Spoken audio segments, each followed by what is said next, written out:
प्रिय व्यूअर्स, ये Sanskriti IAS YouTube channel का PT think and solve program है। इस प्रोग्राम के अंतर्गत प्रत्येक दिन यूपीएससी और स्टेट पीसीएस से संबंधित 5 प्रश्न व्याख्या सहित उत्तर के साथ आपको दिए जाएंगे। हमें आशा है कि ये प्रोग्राम आपकी तैयारी में मददगार साबित होगा। तो चलिए शुरू करते हैं आज के अपने प्रश्नों को। हाल ही में केंद्रीय मंत्रिमंडल ने पहली बार किस अफ्रीकी देश के साथ व्यापक आर्थिक सहयोग और भागीदारी समझौते को मंजूरी प्रदान की है? ए मोजाम्बिक, बी दक्षिण अफ्रीका, सी मॉरिशस, डी मलावी। उपरोक्त में से कौन सा विकल्प सही है?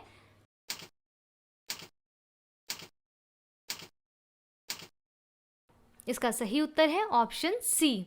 हाल ही में केंद्रीय मंत्रिमंडल ने भारत और मॉरिशस के बीच व्यापक आर्थिक सहयोग और भागीदारी समझौते को मंजूरी प्रदान की है। यह भारत द्वारा किसी भी अफ्रीकी देश के साथ हस्ताक्षरित होने वाले पहला व्यापार समझौता होगा। इसके तहत इलेक्ट्रॉनिक्स, कृषि, वस्त्र उत्पाद एवं अन्य क्षेत्रों से संबंधित 300 से अधिक घरेलू उत्पादों को रियायती सीमा शुल्क कर मॉरिशस के बाजार में प्रवेश मिलेगा। इसके अंतर्गत वस्तु और सेवाओं का व्यापार में तकनीकी बाधाओं के समाधान, सैनिटरी, फाइटोसैनिटरी उपायों, विवाद निपटान, नागरिकों के आवागमन, दूरसंचार, वित्तीय सेवाओं, सीमा शुल्क प्रक्रियाओं तथा अन्य क्षेत्रों में परस्पर सहयोग जैसे विषय को शामिल किया गया है।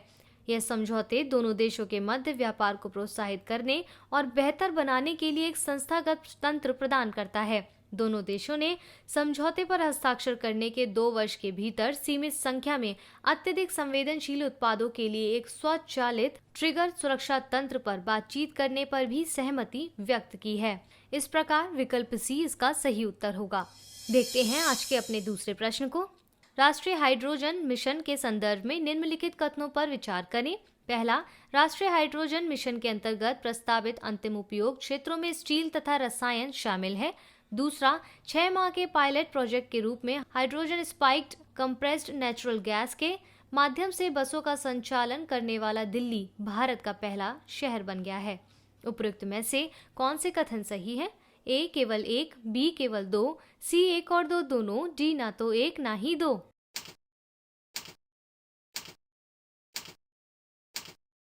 सही उत्तर है ऑप्शन सी। बजट 2021 में राष्ट्रीय हाइड्रोजन मिशन की घोषणा की गई है। इसके तहत अगले कुछ माह में बजट में मिशन के मसौदे के साथ प्रस्ताव का पालन किया जाएगा। प्रस्तावित अंतिम उपयोग क्षेत्र में स्टील तथा रसायन शामिल हैं।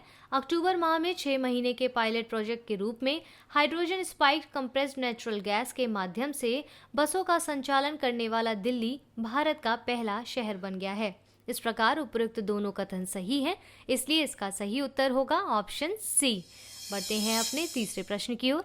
निम्नलिखित कथनों पर विचार कीजिए। पहला, वैश्विक ग्रीन कॉन्टेस्ट में जीत हासिल कर हैदराबाद ने विश्व की ट्री सिटीज में से एक के रूप में अपनी उपस्थिति दर्ज की है। दूसरा, यह उपाधि ऑर्वर डे फाउंडेशन तथा फूड एंड एग्रीकल्चर ऑर्गेनाइजेशन द्वारा प्रदान की जाती है। तीसरा, इस उपाधि के लिए शहर का मूल्यांकन 5 मानदंडों के आधार पर किया गया है। नीचे दिए गए कूट की सहायता से सही उत्तर का चयन करें। ए केवल 1 और 2, बी केवल 1 और 3, सी केवल 2 और 3, डी 1, 2 और 3।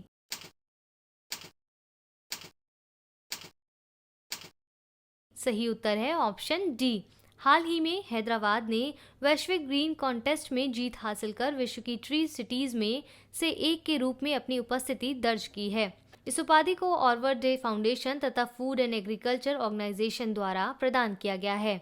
हैदराबाद को राज्य सरकार के हरिता हरम कार्यक्रम तथा शहरी वन पार्क योजना के तहत शहरी वानिकी को बढ़ावा देने तथा बनाए रखने संबंधी प्रतिबद्धता के कारण चुना गया है। यह मान्यता प्राप्त करने के बाद हैदराबाद 23 देशों में 120 शहरों की सूची में शामिल हो गया है, जिनमें यूएस, यूके, कनाडा तथा ऑस्ट्रेलिया के शहर भी शामिल हैं। शहर का मूल्यांकन 5 मानदंडों उत्तरदायित्व निर्धारण, नियम निर्धारण, स्वयं के बारे में जानकारी, संसाधनों का आवंटन तथा उपलब्धियों की सराहना के आधार पर किया गया है। इस प्रकार उपरोक्त सभी कथन सही है, इसलिए इसका सही उत्तर है ऑप्शन डी। बढ़ते हैं अपने चौथे प्रश्न की ओर। वन्यजीव अपराध नियंत्रण ब्यूरो के संदर्भ में निम्नलिखित कथनों पर विचार करें। पहला, यह पर्यावरण, वन एवं जलवायु परिवर्तन मंत्रालय के अंतर्गत एक सांविधिक निकाय है। दूसरा, इसका गठन जैव विविधता अधिनियम 2002 के तहत किया गया था।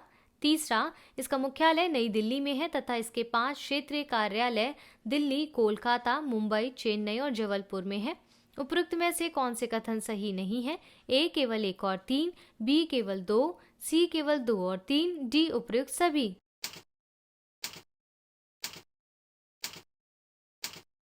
सही उत्तर है ऑप्शन बी। हाल ही में संयुक्त राष्ट्र पर्यावरण कार्यक्रम द्वारा वन्यजीव अपराध नियंत्रण ब्यूरो को एशिया पर्यावरण प्रवर्तन पुरस्कार 2020 से सम्मानित किया गया है।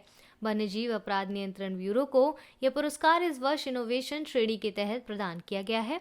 इससे पूर्व वर्ष 2018 में वन्यजीव अपराध नियंत्रण ब्यूरो इसी श्रेणी के तहत पुरस्कृत किया गया था।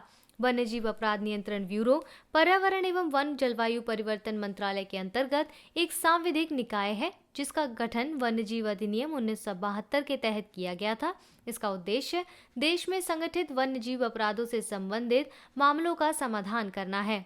WCCB ने वन्यजीव अपराधों से संबंधित जानकारी प्राप्त करने तथा उनका विश्लेषण करने हेतु वास्तविक समय में डेटा प्राप्त करने के लिए एक ऑनलाइन वन्यजीव अपराध डेटाबेस प्रबंधन प्रणाली विकसित की है। इसका मुख्यालय नई दिल्ली में है तथा इसके 5 क्षेत्रीय कार्यालय दिल्ली, कोलकाता, मुंबई, चेन्नई और जबलपुर में है।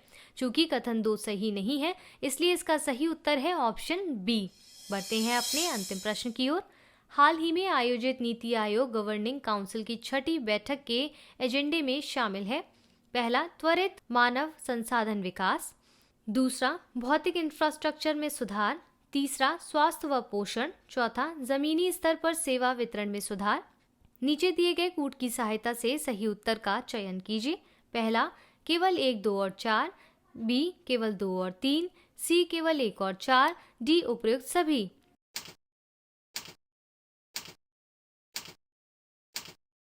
सही उत्तर है ऑप्शन डी। हाल ही में नीति आयोग की गवर्निंग काउंसिल की 6ठी बैठक प्रधानमंत्री की अध्यक्षता में आयोजित की गई है। 6ठी बैठक के एजेंडे में निम्नलिखित कार्य नीतियों को शामिल किया गया है। भारत को एक विनिर्माण क्षेत्र के रूप में विकसित करना, कृषि को पुनः जीवंत करना, भौतिक इंफ्रास्ट्रक्चर में सुधार, त्वरित मानव संसाधन विकास, जमीनी स्तर पर सेवा वितरण में सुधार, स्वास्थ्य एवं पोषण। इस प्रकार विकल्प डी इसका सही उत्तर होगा।